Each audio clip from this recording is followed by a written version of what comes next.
আসসালামু আলাইকুম, সবাই কেমন আছেন? আশা করি সবাই অনেক বেশি ভালো আছেন।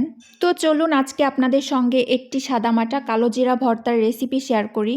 কালো জিরা ভর্তা বানানোর জন্য এখানে কালো জিরা, ধনিয়া এবং শুকনো মরিচ নিয়ে নেওয়া হয়েছিল।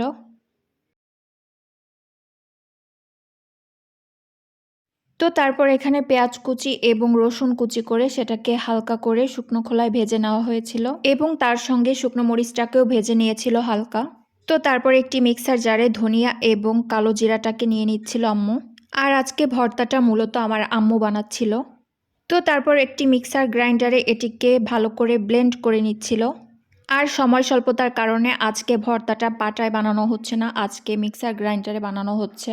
তো তারপর এখানে ধনিয়া এবং কালো জিরাটাকে ভালো করে ব্লেন্ড করে নেবার পরে এখানে দিয়ে দিচ্ছিল ভাজা শুকনো মরিচগুলোকে এবং মরিচগুলো দেবার পরে এটাকেও ভালো করে একটু ব্লেন্ড করে নিচ্ছিল আম্মু।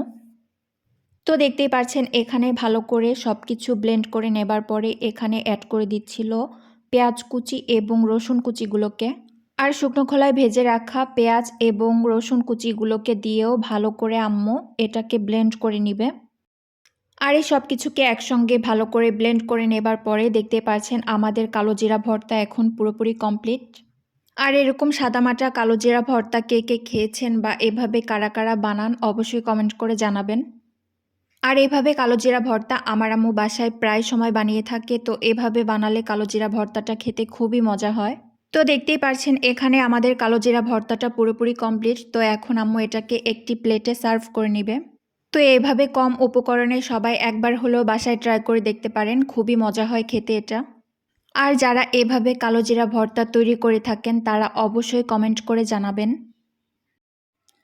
তো দেখতেই পাচ্ছেন এখানে আমাদের কালো জিরা ভর্তাটি পুরোপুরি কমপ্লিট। তো আম্মুকে বললাম একটু সাজিয়ে দেবার জন্য। তারপর আম্মু এখানে দুটো কাঁচা পাকা মরিচ দিয়ে এটিকে সুন্দর করে সাজিয়ে দিল। তো আজকে আমাদের এই ভর্তা রেসিপিটি কেমন হয়েছে সবাই অবশ্যই কমেন্ট করে জানাবেন।